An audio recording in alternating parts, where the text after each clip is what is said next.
York. Big deal. Scum center of the world. Now they're even talking about letting in lowlifes from other planets, too. Okay, sucker. Hand over your cash. Now!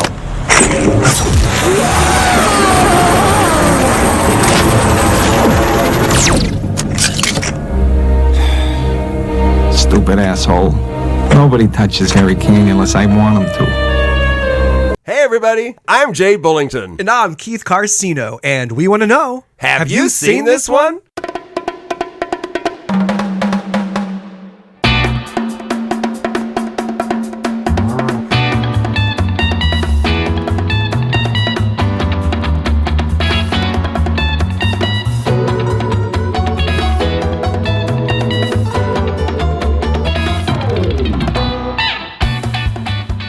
Keith, I know it's more than a month away, but I'm so excited about you and your family coming back to the States. I am too. It's going to be one of the things I look forward to most is spending time with friends, and I just cannot wait to come over and hang out like old times, like we used to. So, all points bulletin, everybody. Game night, my house. Heyo, make sure you're there. Already sent James the invite. It's already there. Good. I'll try to be there. Fantastic. I know it's a weeknight. I know that's the only thing. It is a weeknight, but but it's July 2nd. Take off early for the national holiday. There you go. Yeah. Claim that you're such a patriot. You can't work until it's over. Silly. Oh, man. Okay, so let's talk about what's been entertaining us lately. James, what's new for you? What's been entertaining you? So I recently read the book Tracy Flick Can't Win. Hey, talking about this. Yes. Election. It is. That's her. Tracy Flick. How is it? What is the book exactly? Is it like a prequel? No, it's a post. Okay. Yeah. Sequel. About 25 years later after the event. Interesting. So she's already a career woman and everything then by this time, I imagine. You would think. What?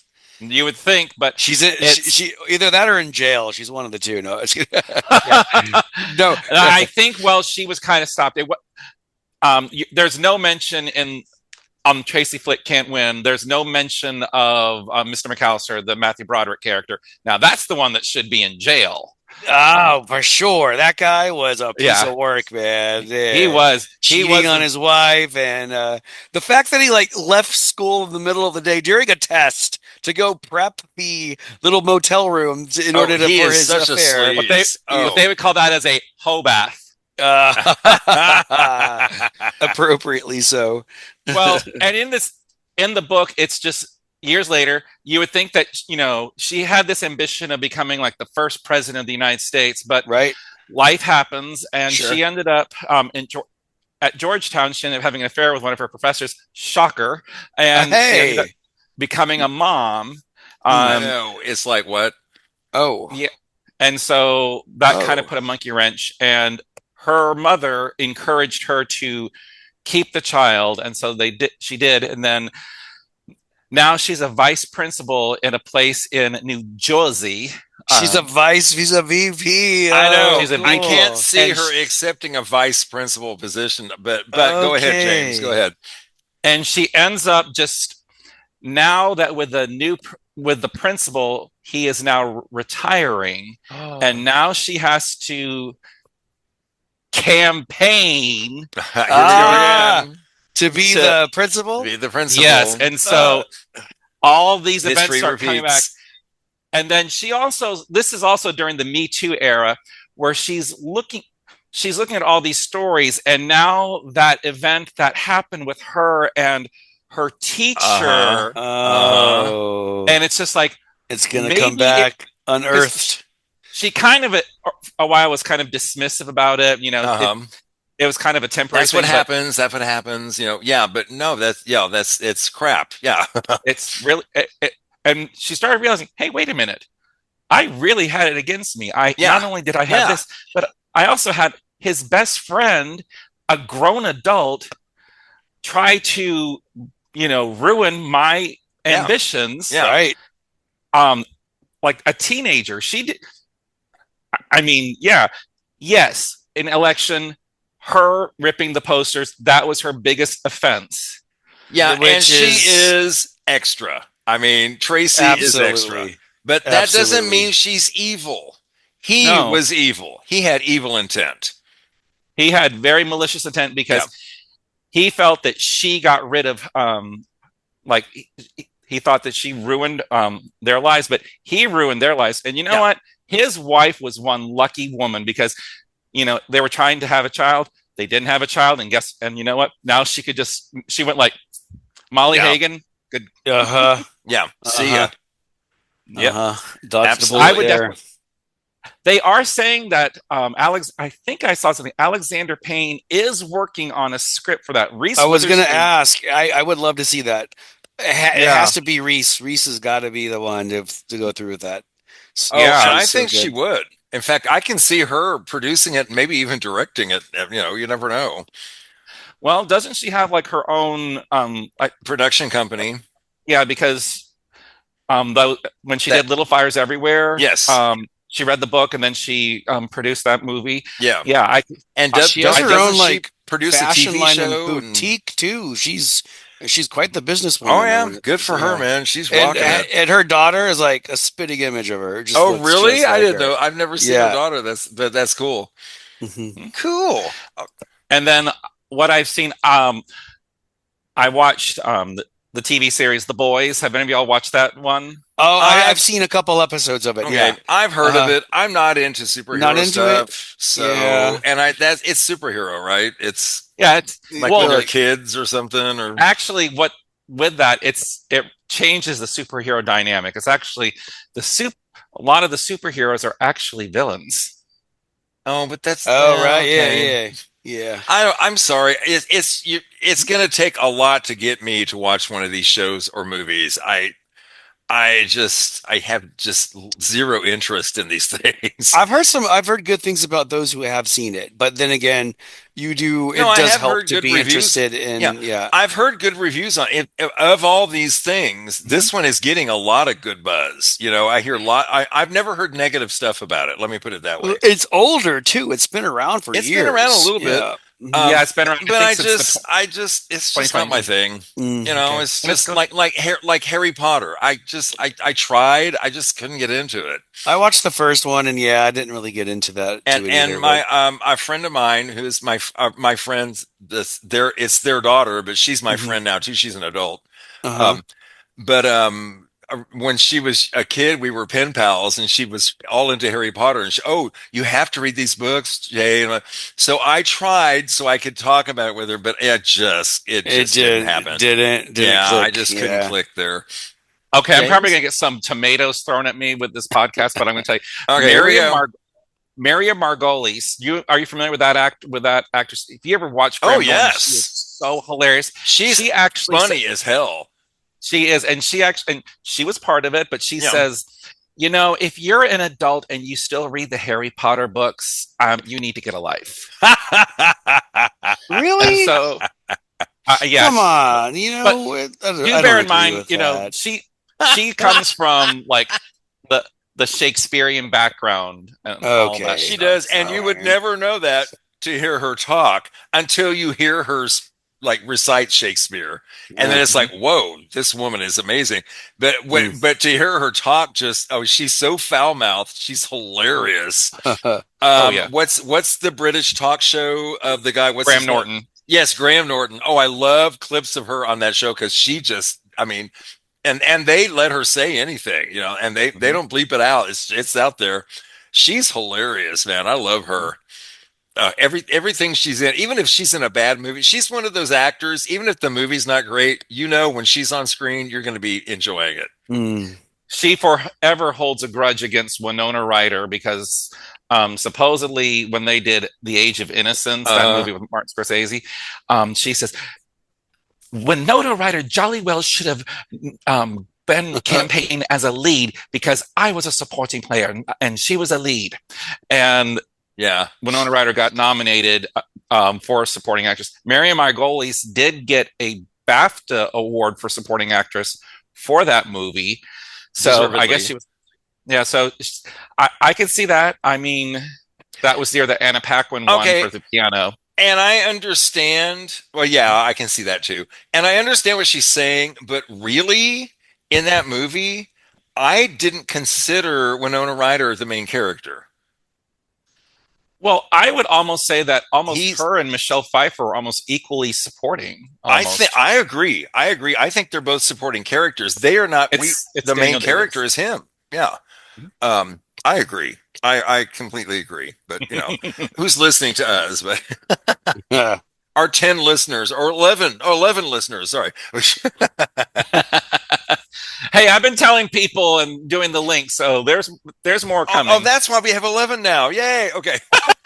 Hey man, we're getting paid now. We're Oh, that yeah, popular, man. Jay. We're making the bucks, man. Hand over Making fist, bucks, man. dude. Yeah, I'm I'll rolling make sure in to money put now. I'll make sure to put also our discussions on Frankie Goes to Austin. Oh, please do, because all He's of got his his own- friends. Oh, yeah. He's got his own fan page. His Oh, friend, yeah. Oh, yeah. Frankie's friends. Get him on. Get him Great. on board. Get him on board. Okay, so Keith, what's new with you? Nothing too much. There was this one on Shudder that I saw that sounded really good. It's a zombie movie called "This Is Not a Test."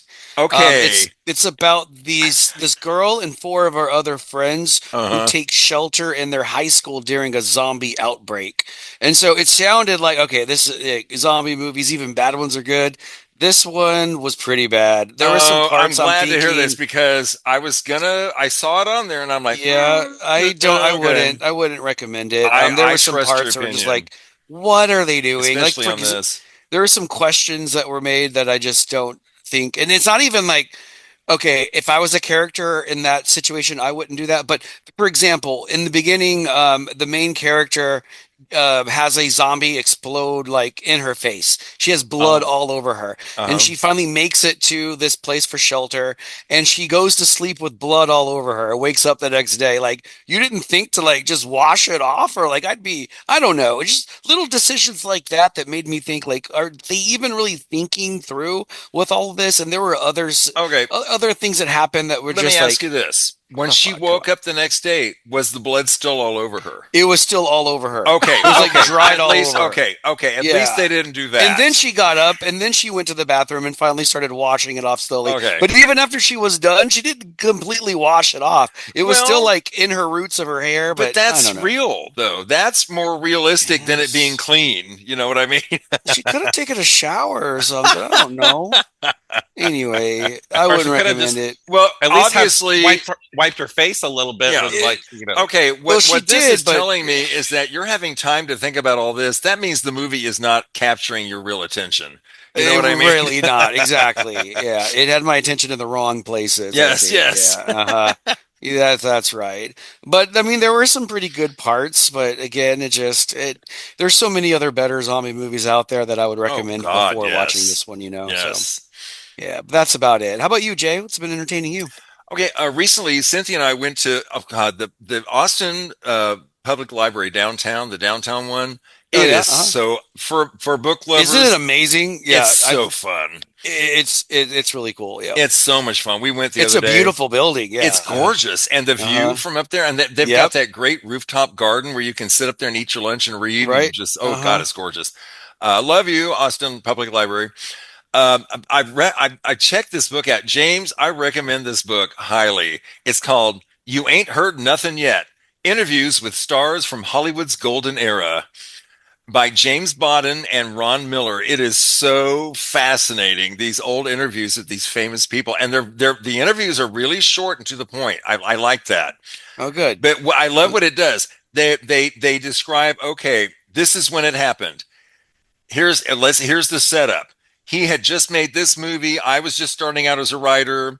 And back then it was hard to find his old movies because they didn't have, tapes and stuff back then. So I had good. to So go they give by- you the background first before they Yes, jump into you get the conversation. background of Very how this good. came to be, and Okay. then in the Set it up. situation, yeah, it's really fascinating. Good deal, Really okay. enjoying that a lot. I went to the Alamo Draft House the other day. They have a series called Queer Film Theory 101, and every month they show a film from queer film history. It's a film from 1969. It's called Funeral Parade of Roses by Toshio Matsumoto. It's Japanese. fascinating. It's very much reminded me of Paris is Burning, which is a movie I want Keith to see. Keith, I want you to see Paris is Burning. It's a documentary. This was not a documentary, but what I loved about this movie, and it's in black and white, very 1969 art film, black and white, and kind of Andy Warhol feeling. You know, lot of cross dressing, a lot of trans people. The main character was trans, basically. They didn't call it trans back then, but she was very comfortable and she was beautiful. But it was fascinating because they're showing you this movie, and then every once in a while, it would cut to this really raw looking footage of the actor just sitting there facing the camera. And it literally is the director asking the actor, okay, how did you feel when you were filming this scene we just saw?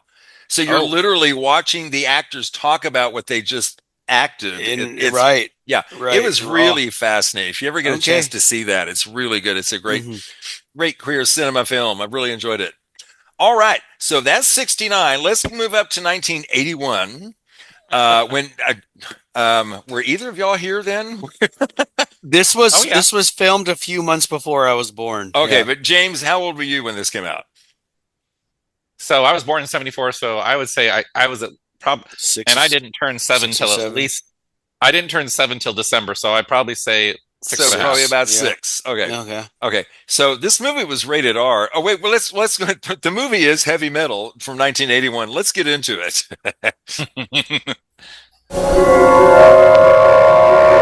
Somewhere, beyond space and beyond time, there exists another universe quite unlike our own.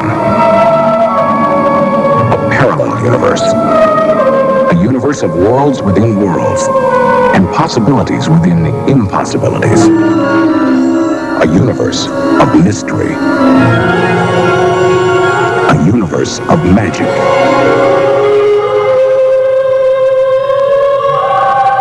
A universe of fantasy.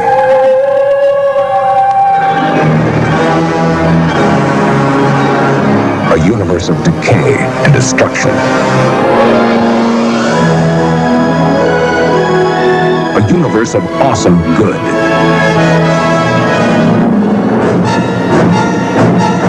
A universe of terrifying evil. A universe of heavy metal. From 1981, Heavy Metal. I'm not going to name the directors. There are 10 directors at least. Some of the stars, though, of voices, I should say, voice actors. John Vernon from Animal House. I love John Vernon. Then John Candy, Joe Flaherty, and Eugene Levy, all from Second City TV, SCTV. They have such their voices are so distinctive voices. John Candy, obviously, John Canadian. Candy especially.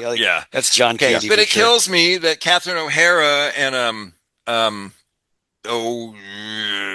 Annette O'Toole. No, the other actress from Second City Television. Oh God, I'm blanking on her. I'm embarrassed. I love her. Oh, honey, I'm so sorry. Like she's listening, but if it comes to me, I'll say anyway. But it kills me. Oh, they didn't use Andrea Martin. Yes, Andrea Martin. Thank you. Oh, thank you, James. I was going crazy. Yes, they didn't use the women. They only used the men. I don't know why, because those women, although it's very possible that the women read the script and said no, thank you. Right, not for me. Very possible, because even though I'm not really showing my boobs are out there. Okay, some nice boobs throughout. Oh my God! Well, yeah. And Keith, I just to want to apologize right now. You do not need making to stop you right look there. at all these Stop movies. right there. Okay. Well, you know what? I feel like Listen. we needed to balance out things after Quirwell. You know. We definitely balanced it out. That's okay. for sure. I figured this would help. Okay. This definitely helped it. Good So, stuff. a quick summary. A glowing green orb that embodies ultimate evil terrorizes a young girl with an anthology of bizarre and fantastic stories. So, this animated film, now, we have looked at films here on Histo before that had animation.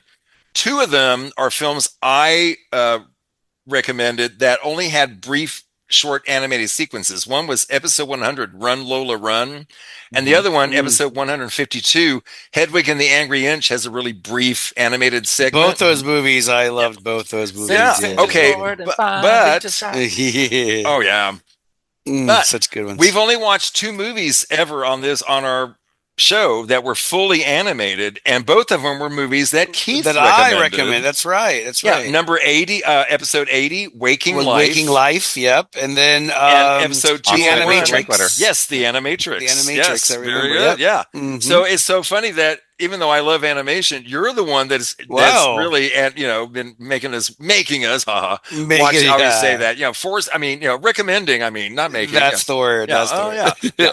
Okay, so let's start off with the opening of the movie. Soft Landing is the title, and it's based on a comic of the same name by Dan O'Bannon and Thomas Workington. Now, Dan O'Bannon, you may not recognize that name. He directed Return of the Living Dead. Oh, really? And he wrote Alien. Wow, really? Nice. Yes, he wrote Alien. So coming into this movie, I didn't know. It's called heavy metal. I was expecting it to be like a more heavy version of like Spinal Tap or something. I didn't know what to expect. I should have asked you, what did you think going into this? Because I know I had no have you idea. Ever heard of it? Well, no, I hadn't. And I didn't think so. And so it starts off clearly in animation. Yeah. I thought that, and like the first scene. I thought that it would like eventually kind of fade into real life, but it didn't. No, and I was did not. pleasantly surprised that I Right liked that it stayed. Yeah. In this and the animation throughout, it brought me back to the '80s cartoons that I used to watch, like He-Man and all these things, because it's the same type, and I love that style of animation. Not the most sophisticated animation. Oh, it has gotten so much. They've gotten so much better now, since then. Yeah. But I still appreciate it. I guess it's the nostalgic factor. I've got it on the background here, and for one thing, the colors are like wow, because they could go nuts with this. Exactly. They didn't have to make it look realistic at all. No, right? Exactly. So they went crazy with the colors and stuff, and it looks gorgeous. And I don't know, there's something fun about how not real it is. I think I agree. I agree. Yeah. One thing that is mentioned, all of these animated sequences are from different productions. They didn't try to do so. For time reasons, it went. Why it probably went quicker was because they weren't doing it wasn't just one place doing it. Every really? They all contributed and submitted their. Okay. Oh, that's okay. Huh, they were given just a basic premise, and then boom, do your story, and then we'll throw them all together. The Animatrix was similar in that fact too, because they used different directors for each one. Yeah, and this is very similar. And they're just going, and they used graphic novels as inspiration for many of these stories. Yeah, I love too how it's how we love anthologies, and this is similar to that, and that there's this overarching story, and then it uses like the wrapping green stories, right, and there's little pieces that all are somewhat related, but not quite. Yeah, yeah, we've got that wrap around of the little girl. Yeah, and so the title sequence opens with the space shuttle orbiting the Earth, and the bay doors open, releasing a 1960 Corvette. And that's obviously rotoscope, what they call, where they take film and then draw over it. Right. And that's what they did for the opening sequence. Did it remind you of like the early MTV days of yeah. Well, that's how they did that. And also maybe think of Waking Life a lot. Yes, that's true. Reminded me a lot of that. I thought the same thing too. Yep. Yeah. An astronaut seated in the car begins descending through Earth's atmosphere, landing in a desert canyon. Then we come to the story of Grimaldi. This is the framing story, the wraparound, okay? The astronaut Grimaldi arrives at home where he is greeted by his daughter. He says, "Oh, I've got something to show you." And he opens his case, and this green crystalline sphere rises out and melts him. And introduces itself. Huh? Yeah, don't waste any time. Oh, yeah. Yeah, I mean, right off, boom. He says, "I am the sum of all evils." And looking into the orb known as Lochnar, remember that name, Lochnar, the girl sees how it has influenced societies throughout time and space. Then we go to the story Harry Canyon. I love this one. Me too. It's kind of like a film noir, So we meet Harry Canyon, and y'all haven't heard yet what I did, but at the beginning of this episode, I start with Harry Canyon saying, "New York, you know." Yeah, and now they're talking about letting illegal, aliens from other planets in or something. Yeah, just lets you right in on this is not our normal world that we're used to. This is based on a story called "The Long Tomorrow" by Mobius. Do you notice too that the date on the newspaper was 2031? 2031, right? Crime-ridden dystopian New York City, 2031. Not too far away from it. Not too far away from us now, 5 more years, especially. Right? Yeah, it's really creepy. But so this cynical taxi cab driver named Harry Canyon. I love Harry Canyon. What a great name! Canyon. He narrates his day in film noir style, grumbling about his the fares and all the robbery attempts he gets, and he gets this one guy that tries to rob him. He's got this disintegrator thing installed in the back of his taxi cab seat, so he presses the button and I love it. James, what did you say? I would be a taxi cab driver if I could do that, or something like that. What did you say? I'd be so a taxi cab driver. I mean, I know that's going to make me sound so terrible, but hey, if you didn't have to worry about it, it'd be like, okay. Yeah, because with taxis, you probably are going to end up, especially late at night. You're true. Picking up a bunch of random people. Yep. Only a matter of time. So funny. So he stumbles into this incident where he rescues this red-haired young woman who, of course, is very curvaceous and gorgeous. Yeah. Mm-hmm. He's he got her from Rudnick, this gangster who murdered her father. So she explains that her father discovered the Lochnar, and they've been just run down relentlessly by people trying to get it. This Lochnar thing is so powerful, everybody wants it. Anybody who knows about it. So Harry takes her to his apartment where they have, "Oh, Harry, can I sleep with you?" Right. It's just, okay. This like oily hair. To the song of "Open Arms" by Journey. Oh, yes. The music. Really, let's just say right now, the music in this movie is great. I mean, look, the lineup of it is fantastic. I know. At the end of the movie, the credits are like, "Whoa, look at all these those are some people." big name bands, man. And I tell you, I actually had to watch this movie a couple times to really catch all of them because there's so much, So they have sex, and then she decides to sell the Lochnar to Rudnick and split the money with Harry. "Yeah, I'll split it with you." And then, so Rudnick gets disintegrated by the Lochnar at the exchange. Got him. So now she says, "Oh no, Harry, he says, "Yeah, let's run off together and take a trip somewhere. We got all this money." And she says, "Oh no, I have other plans. Goodbye, Harry." And she pulls out a gun. And of course, what does he do? He uses his disintegrator on her. Perfect. Keeps the money and says, 2-day ride with one hell of a tip. Not bad. That is awesome. And there's a slight sequence in between where the father discovers the Lochnar because to that song "Veteran of Psychic Wars" by the Blue Oyster Club. Mm-hmm. Do you know the one I'm talking about, where the aliens are looking at it? And so I had to kind of remember, it's like, oh wait, that was the guy that got killed at the museum. That was actually her father. That was in that first sequence. Oh. That was her dad. Yes, that was her father. Okay, I didn't realize that. There are chains and connections that they've snuck in all through this thing. Yeah, yeah. Okay, next sequence might be the most funny to me. Den. That stars the voice of John Candy, and he's great in this. It's based on the character of the same name created by Richard Corbin. So this nerdy teenager finds a green meteorite, that's what he calls the Lochnar, near his house. That's what it looks like. A big green marble is what it looks like to me. It's near his house, and he adds it to his rock collection. Then during a lightning experiment, the orb hurls him into the world of Neverwhere. I love how it's not Neverland, it's Neverwhere. Neverwhere. Cool. Where he transforms into this naked, muscular man called Den. That's an acronym for his Earth name, because his Earth name was Ned. Okay. Mm-hmm. So it's also an acronym for End, but that's another story. So his name is David Ellis Norman. That's why they call him Den. Okay. Gotcha. Den witnesses this strange ritual, and he rescues this beautiful young woman who's about to be sacrificed to, and I'm going to try that, Ulicht. I think I'm saying it right. Reaching safety, she introduced herself as Catherine Wells from the British colony of Gibraltar. And they have sex. Of course. Because immediately she shows her boobs. Now, I got to say, the story, this is based on the graphic novel. In that novel, both these characters are naked through the whole story. Completely naked. Awesome. In the movie... Well, remember what he said? He had to cover up because he didn't want to have I'm not going to have my dong out in this world or whatever. What did he say? dork. He actually said his dork. His dork. His That dork. Was Yeah, yes. that's right. Yes. His dork.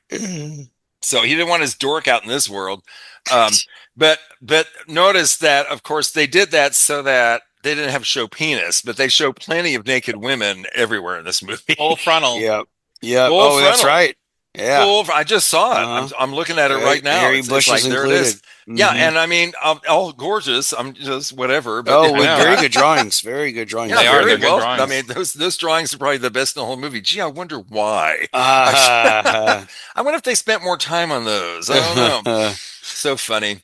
So, they have sex, and they're interrupted though by the minions of Ard, an immortal man who wants to obtain the Lochnar for himself. Now, they don't ever say why he's immortal, really. But he is like Den tries to shoot him, and he's like, "Oh, you have to try harder than that." And let's just talk about, let's talk about Ard's sexuality. I wonder. Right. He is the most flaming queen I've ever seen in an animated film in my life. I mean, well, I don't know. There are some old ones from the 30s that there were some moments that were like, what? They put that in there? So I have to say some old cartoons did surprise me. But it's really surprising to see such a flamboyantly effeminate character in a animated film, even though it's R-rated. I loved it then and I love it now. I can't help it. I'm like, yes, I want everybody to see all of us, and I want people to see themselves, even if it's the bad guy, it's still fun, Right. Yeah. So, after being taken to see Ard, Den demands to see Catherine. Where's the girl? I love how he talks so intelligently in his mind. But when he speaks, where'd the girl? Yeah, it's like, ugh. So his was it a request different voice? Yes. I mean, the inside voice was John Candy, but was the outside voice, was that also John Candy? I think not. I don't think that was John Candy. I know John Candy's really talented, but I just don't think that was him. I don't think that was his voice. And it would have been smart not to use his voice because he is totally different. So why not have a different voice, Although he probably could have done it. That's interesting. I have to look into that. So, he wants to see Catherine, but his request is ignored. And Ard orders his men to castrate Den. Nice. Not just kill him, castrate him. So Den fights off the soldiers, and he shoots Ard, who heals immediately, like I said. And the girl turns out just to be sleeping, encased in glass under a spell where only Ard can awaken her. And Ard offers Den a deal. If he gets the Lochnar from the queen and brings it to him, the girl will be released. So Den says, okay, and he gets into the palace along with Ard's best shoulder, Norrell, who he says, I can't believe that this guy can speak so well because he looks like an ape. I'm like, dude, you look like an ape almost. Yeah. Anyway, so they promptly are caught by the queen's guards, but she offers leniency if Den has sex with her. Yay. Good deal. So Yeah, he because does she was it. ready to kill him at first. Oh yeah. And he's like, well, in the real world, I never would have had these girls, so what the hell? Right. Yeah, you mentioned that too. So he complies, distracting the queen, while the raiding party steals the Lochnar. Now Den escapes and races back to rescue Catherine from Ard. This is getting so crazy here. Recreating the lightning incident that drew him to Neverwhere, where he is able to banish Ard and the queen. Den suspects they were teleported to Earth. So, refusing to take the Lochnar for himself, Den rides with Catherine into the sunset, happy to stay there. Gee, I wonder why he's happy to stay there instead of going back to Earth. Right. Yeah. As for the Lochnar, it rises into the sky and it lands on a space station where it's picked up by someone else. And that's our next story. These stories are pretty intricate for being so short. Right. Or some of them are. Like this one's pretty short. This is Captain Stern. It's based on the character of the same name created by Bernie Wrightson. It's on a space station. A crooked space captain named Lincoln F. Stern. He's on trial for by the Federation for numerous serious charges, including just a few things: murder, rape, piracy, fraud, armed theft, and a moving violation. And a moving violation. Yep. You're right. Those moving violations will get you. Yep.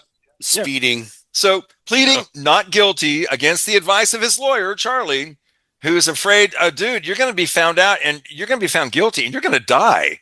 And he's like, no, I'm going to be acquitted because I have a plan. He expects to be acquitted because he bribed a witness named I love this name, Hanover Fist. Hanover Fist. I noticed that. Yeah. Okay. Clever. You just know that the people who wrote this shit were stoned when they wrote this. Oh, they had a great time doing it too. Hanover Fist. Come on, give me a break. They were stoned. That's Canyon. Just too much. Yeah. Okay. So, Hanover Fist. So, pleading not guilty.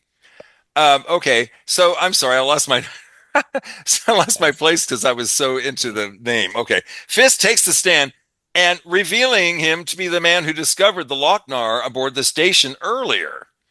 Okay, now fidgeting with the now marble-sized Lochnar as he testifies, Fist initially praises Stern's moral character, saying, "Oh, he was such a great guy. He's so wonderful." And this guy comes off super little nerdy, Mm-hmm. But the Lochnar starts to influence him, and he starts blurting out really incriminating stuff about Stern instead.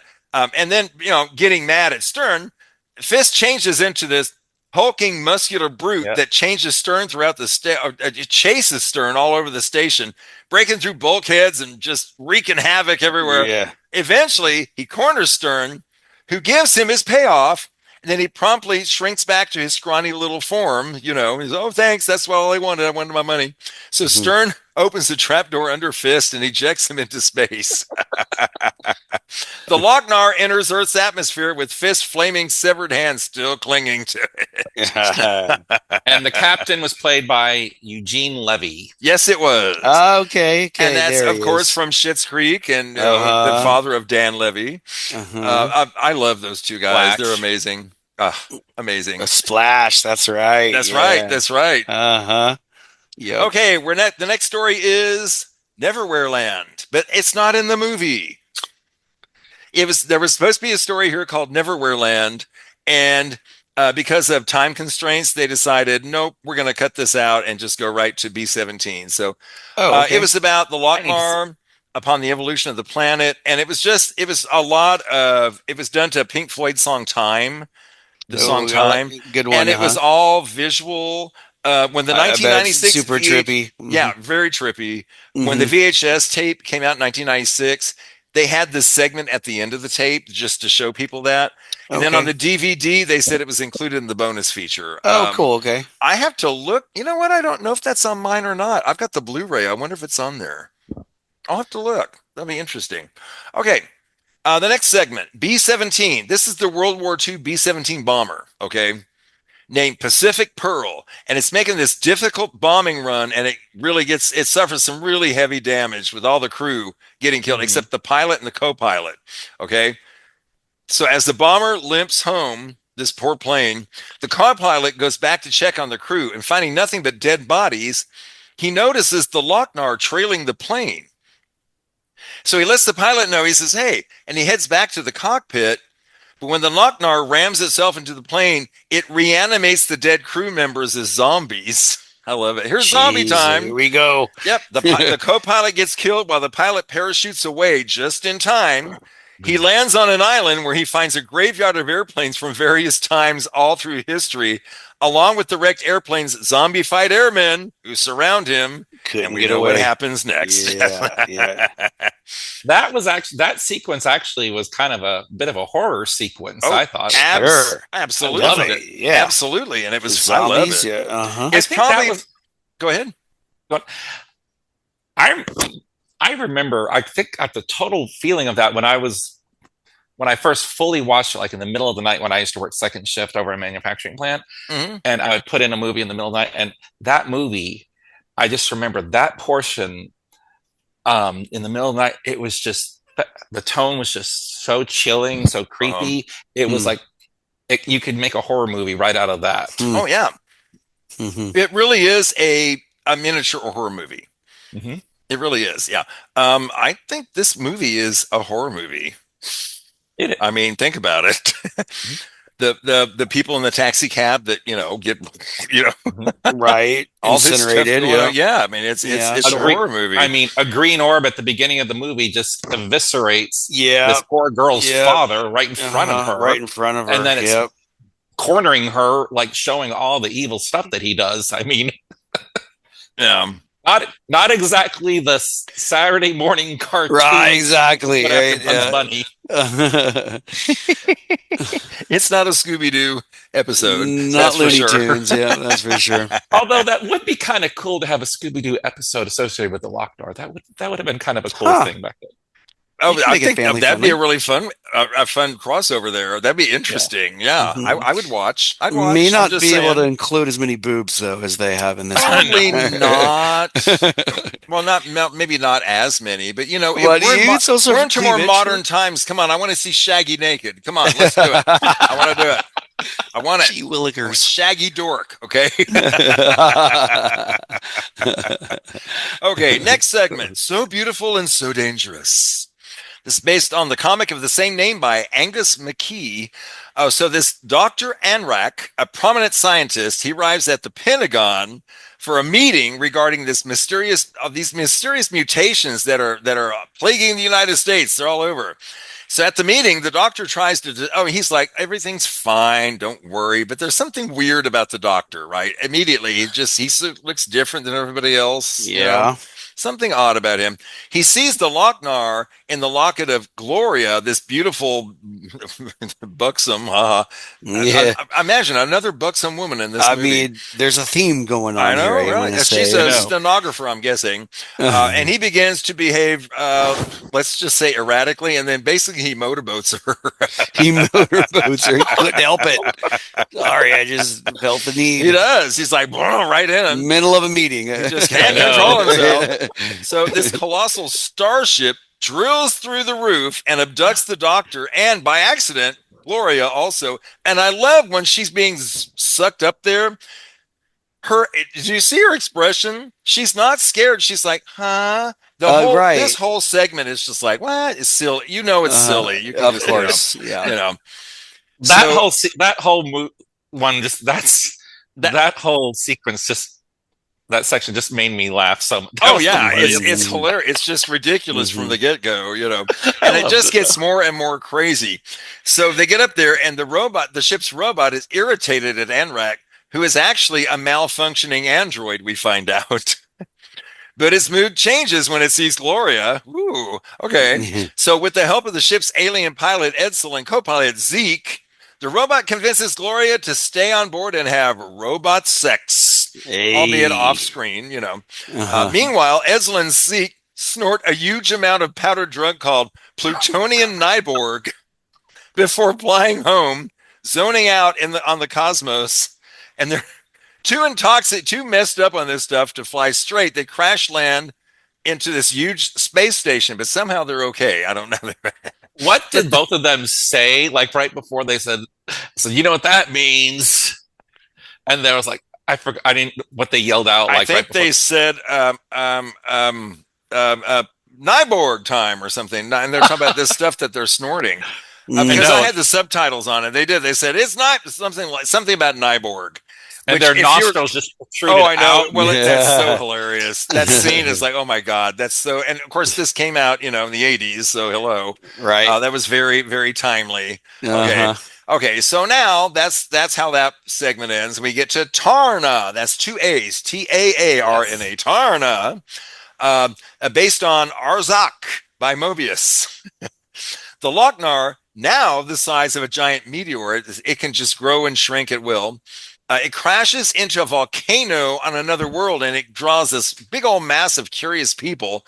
And as they begin to climb up the volcano, it erupts, and this green slime covers the crowd. mutating them into an evil barbarian army.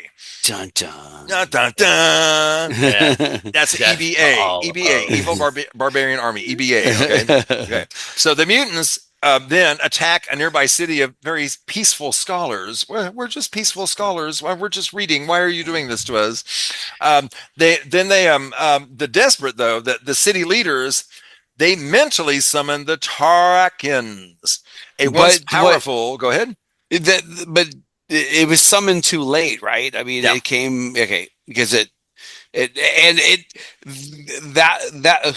she who was summoned kind of reminded me of like an Aeon Flux kind of character, you know, Oh, right? absolutely. Absolutely. Definitely felt like that, like this man. badass heroine movie. Yeah, I totally see that comparison. Yeah, I totally see that. Yeah. So, like we said, they try, they try to get there and help, but the city falls before they can answer their call of help. So Tarna, a beautiful and mute warrior, she's mute. Oh, she never says a word. That explains a lot. Well, I no, thought we're she was saying just I'm years. calling her mute because she never speaks. She might not really be mute, but in this film, she doesn't say a damn word, and it kind of makes her more powerful to me. It does, right? Not Like, speaking, I will not respond to you. On that. I don't have to talk to you, bitch. You see what I do. You get that's all you need to do. It's all you need to know. Well, you saw it all in her face, especially how she, whenever they tried to talk to her, she kind of looked at them like, fuck off. Oh yeah. Oh shit. I like how she very well animated completely before she swims to the yes. spot. Like, gotta put that in there. Gotta show that. Keep with the theme, This without the naked scenes, this would probably be a 45-minute movie. No, I think we cut it down to half, maybe. No, the editors did the right thing. Well, and there are so many. They made scenes, some good choices. Well, also there are so many scenes where they're just like they're just naked, and the story, acting naked, acting, so funny. Acting. Okay, like as if it was nothing. Oh yeah, right.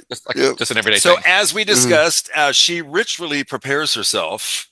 Ritually, and she and her, I'm going to call it her avian. I don't know what it is that she the rides. bird, yeah. Like a pigeon, a giant pigeon. They fly to this poor city only to find all the citizens dead. So determined to avenge them, she begins to follow the trail of their murderers and encounters a small band of mutant barbarians. So after killing them, and with more information in her hands, she goes towards the mutant camp, and she and her mount, they get captured. So now she's captured, and she's tortured and thrown into an open pit, unconscious. And oh no. But at this point, even the first time I'm watching it, I'm like, there's no way that this woman is not going to rise. Of course. Yeah. So her mount, though, her bird or whatever, he escapes and rescues her. And she tries going for the Lochnar, but the mutants are after, and they shoot her mount down, even though he, bless his heart. So the mutant leader faces Tarna in a duel to the death, wounding her, but she manages to kill him. And it's a great fight. With the last of their strength, Tarna and her companion make a death flight to the volcano. And as they approach, the Lochnar warns her off, claiming that sacrificing herself would be futile. But she ignores the Lochnar, says, fuck that. Tarna unleashes the power imbued in her sword, and she dives into the volcano, destroying the Lochnar. Ta-da! Okay, so that's a happy ending to that story. Now we have the epilogue to the entire film. When we get the Lochnar that was terrorizing the little girl destabilizes, and it begins to break up. So the girl flees away. She runs away from it and her home. She runs away. Then the Lochnar explodes, destroying her house also, that mansion she was in. Good thing she got out of there. Yeah. I know. Then Tarna's reborn mount, boom, there it is again, appears outside, and the girl happily flies away on it, and it is then revealed that Tarna's soul has been reincarnated in the girl. Okay, now I'm thinking, okay, I want to ask y'all, reincarnated, or was that her when she was little and now we're just seeing her grow up? It might be because the orb did. I think it could be either. The orb did say that she was the only one that could defeat it. Yeah. Right. And that's why she had to die. But I'm not sure why. I guess the orb just wanted to tell a bunch of stories before it just like offed her. But I thought it was a risky move for the orb to make. And this tells me that it's a horror movie because we're questioning the logic of it, but Dissecting it a little too much, I guess. Yeah. But I that's think part of the fun. I think at the end of the movie, if I remember correctly, it said that the Loch-Nor is now destroyed, and then she's flying off into the sunset. Mhm. So I'm kind of wondering if maybe Tarna was could be totally wrong, was reborn as that, or as yes. the girl. See, that makes me think that way, and I think and now that you're and saying she had that little. Remember, she had that little thing around her neck, like that little lace thing, or that thing around her neck, and then all of a sudden it was taken off, and then that little tattoo shows, and her hair just ends up just. Okay. So maybe like reincarnated, kind of like, or like or like passed on, kind of. Yeah. Yep. Fascinating. Okay. I could be either way. So. This movie was inspired by a long-running science fiction magazine of the same title, which began in Europe, called Metal Hurlant. Yes, that means heavy. Most of the story segments are based on stories or characters featured in that magazine. The home video was removed from circulation for several years because of problems with music licensing. Not because it was so graphic, but music licensing. So many bands and artists on the soundtrack. It was hard to get music rights. Securing the rights is really hard. So as in the magazine, the evil emanation Den battles is called Hulatk. That's Chulu spelled backwards. Chulu from Lovecraft stories. Yeah. Cthulhu? Yeah, Cthulhu. Yep. Thank you. I always say it wrong. And I always get corrected, and I still say it wrong every time. Thank you, Cthulhu. That's embarrassing. Well, it's actually pronounced, supposedly the actual pronunciation, I'm not even going to try because it's I've heard it, and I can't do that. So, but it's Cthulhu, almost like that's usually the one that people say, but I always pronounce it wrong, always. Okay, so Elmer Bernstein's score. This is his first score for an animated film, and I know you think, what film score? But if you really pay attention, the film score is classically beautiful. There is a lot of classical music in the background. Elmer Bernstein. Okay, here's all the movies he's done, but here's just three: To Kill a Mockingbird, The Magnificent Seven, Far From Heaven. He's worked across the decades, making incredible film scores. Okay, Elmer Bernstein did this and the score for An American Werewolf in London at the very same time. He's working on both movies. Oh, wow. That's awesome. You may not have noticed, but this movie has a body count of 69 people. Oh, wow. Okay. 69. Yes. And one more thing, the graffiti on the side of the space-going party palace, it says, Martians are people too. I don't know if you saw that. Oh, yeah. I just thought that was cute. Some quick critic quotes here.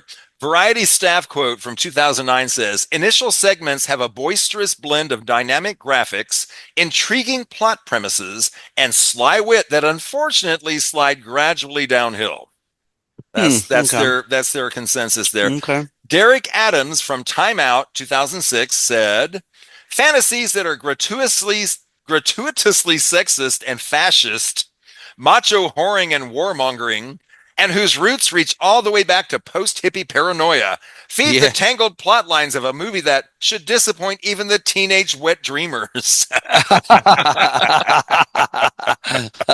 I'm looking at some of these reviews right here on Wikipedia. And Janet Maislin, am I saying it right? I think that remember her? Yeah. Oh, yeah. I like her. I don't know if I'm. For anyone who doesn't think an hour and a half is a long time to spend with a comic book, heavy metal is impressive. And she noted that the film scored very well with was scored very well with music, much less ear-splitting than the title would suggest. Okay. Leonard Maltin gave it 3 stars. Yes. It got some really good reviews. It did. David Kerr from Chicago Reader in 2007 said, some of the animation is first rate, particularly in the more modest comedy segments. And even the heavy set pieces have greater flash and dazzle than anything Ralph Bakshi mustered around the same period. That's kind of like because Ralph Bakshi did some amazing animation during that time too, what was it, The History of Rock and Roll? He did that, and a lot of movies, a lot of fantasy animated movies too. He did so many, but I have to say I like this better than the Bakshi movies. Scores, IMDb, it's listed as a 6.6 on Rotten Tomatoes. Tomato meter, this is all pretty bland. Tomato meter 66%. Hello, 6.6. Popcorn meter 67%. So I'm a man of the people. James, we're men of the people, but by 1%. So Keith, James is the one who recommended this. He was like, "Hey, have you?" And I'm like, "Oh, yes, let's do that." So I know James recommends it, but Keith, would you recommend this movie? Yeah, man, I really like this one. Yeah. This was good, dude. Yeah, The animation caught me off guard, but it had me hooked with all the craziness that went on. Awesome. There was plenty of frontals, which I really enjoyed. Even though it was animation, it still had me. I was in it. Yeah, I liked it. I would recommend it. I would watch it again.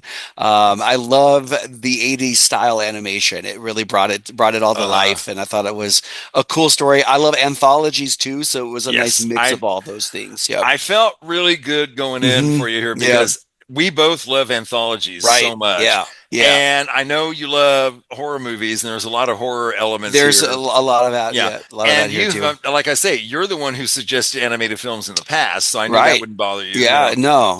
I was feeling good about this one. Yeah, for good reason. Yeah, sure. thanks for bringing this one in, James. Yeah, man, I'm glad we did it. Yeah. Now, remember the conversation we were having while we were paused? You were asking how we first came into seeing that. Yes. First, how did you, Jay? Did you see this in the theaters? Oh yeah. I can't believe I didn't talk about this. Yes, You're my friends Cosme, Matt, and I. 21 or just turned 21. I was 21, and we were all around they were like 22, maybe. So we were all kids basically. And we all loved animation. All of us loved. We even went. We stood in line to see Beauty and the Beast animated film when it came out. We loved animation. Okay. Disney, whatever, anything. Right. So when this came out, we were like, yeah. And we were, we were just slightly altered. I'll just say, just a little bit. As you should be. I would hope you would be. Yeah, and which helped, I think, for this movie. I think absolutely, it really, influenced the colors. Yes. Craziness. It was fun. It was really fun, and we were all immediately like, whoa. And of course, when it came out on VHS, I had to have it on tape, and now I've got it on disc. So it's been in my life since 1981. Yeah, gotcha. Cool. Love this movie. And James, you go ahead. No, I was going to say, James, I can't believe I've never thought of. There are so many movies that I want Keith to see still, and I can't believe I never thought of this one. And when you said it, I'm like, I just knew Keith was going to jive with this movie. I knew he would like this one. Yes.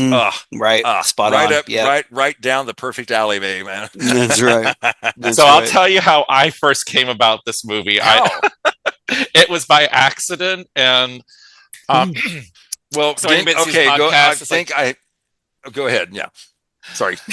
I was maybe no more than 7 or 8 years old, and so I was turning the channels, and all of a sudden I see this movie, and this is during the den sequence when he's flipping through space. I was just like, I was interesting. Like, oh, no. Okay. I was like, oh boy, I better change channel because I don't want my mom to add. Is that a penis floating by? Yeah. Sure. I saw the HBO guide saying heavy metal, and so I was like, I didn't realize that there was animation for adults. Because I always thought, this is R-rated. Yeah. I always thought cartoons were just for kids. Right. Found out honest mistake. Hey, not your fault. Yeah. And so, happens. But obviously I ran into it later on in life. But it was, it's really good. I think I can't say it's a product of its time. I actually wonder, did Pink Floyd's The Wall maybe inspire more mature animated movies? Because didn't The Wall come out before that? When did The Wall come out? We don't need no. Because that movie has a lot of animation in it. Yeah. Well, I don't know about that. I'm gonna look The Wall. Where are you? Released 1979. Yeah, 2 years before. Oh, it was 2 years before it. Okay, so this was probably very much influenced by that. I'm Right. sure. Yeah, I can imagine. Yep. Yeah. And we're not even talking about the sequel of Heavy Metal 2000. No, we're not. Yeah. The shock value's gone by then. It's just I don't know. It maybe I should give it another chance. I don't know. I just felt like they were really reaching for, grabbing at straws, and it was just like, this is not working really. So I don't really recommend that one. If you're really bored and you see it somewhere and there's nothing else, watch it, but don't put it on your top 10 list to see later. Just saying. It was a really great soundtrack. Here I'm going to say, it has to be a good soundtrack if you think that Journey's Open Arms is the only song that shouldn't be up there. Okay. Because I don't know why, but when that song was played, it took me out a little bit. It was out of place. Yeah, that was not the best song for that. Well, yeah, I was like, when you see the title Heavy Metal, you don't think of the song Open Arms. Let's just say that. Yeah, exactly. You're right. My favorite song from there is the Blue Oyster Club song, "The Veterans Psychic Wars," the one that was played in the beginning of that sequence when the art dealer or the museum guy had his minions there looking for the Lochnar. That was my favorite. No. My favorite song is now I'm blanking. What is the Devo song they use? Oh, Working in a Coal Mine. Yes, Working. That's my favorite song. The Devo like that. song. I'm a big Devo fan. I went and saw them a few times in concert. So. Oh yeah. Love them. All right, friends, you can find our podcast on Apple and Spotify and Amazon Prime and YouTube, all those places where you catch your podcast. You can catch us, all right? And if you do, please subscribe. Please leave a rating. We would love it. We'd appreciate it. So, Keith, I believe you have something in store for me next time. Yeah. Aaron was talking about on our last episode, right? Saw it because what is this movie? The movie's called Obsession. It just came out. I think it came out to theaters not too long ago, but it says 2025. It says 2025, but I think long ago. It was made in 2025, but I think they just released it back in about a month ago. Okay. And it's receiving a lot of attention on social media forums, and there's a lot of talk about it, a lot of reactions. I saw it and I thought Jay needs to see this. I want to talk about it. So cool. I'm excited. Okay. Yep. Well, our friend Aaron just talked about it, on our last episode, and it's directed by a guy named Curry Barker. Yeah. And he is with a group called That's a Bad Idea. Yes. And I did. Did you look? Did you see a few of their shorts? Yes. And boy, are they funny. Aren't they? That's the thing. These are all comedy, but this movie is horror. This movie right? is anything but. Yeah. This is definitely a horror movie. It's interesting because, I find that sometimes people in horror usually have a great sense of humor. Right. I find, and so it's not surprising to me that people are this funny, can do something. Can also scary. hit on the other end of the spectrum. I am very curious about this. I can't wait to see it. I can't wait to talk to you about it and see it again. Cool. It's definitely one that's worth another watch. So looking forward to it. Nice. Good stuff. All right. Well, before we go, we got to thank our buddy James Huddleson. James, thanks so much, buddy. Well, thank you. It's always a pleasure doing this. Dude, we wouldn't have. I'm so glad that you thought of this movie. It was so fun watching it again and talking about it, man. And you'll be back soon. Don't worry. No doubt. Yeah, we'll be chatting again soon. All right, everybody. Well, until next time when we get into our obsession, I am Jay Bullington. And I'm Keith Carcino. And the one thing that we really want you to do, keep watching movies.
Bye-bye. Bye-bye. Bye-bye. Okay. Bye-bye. Okay.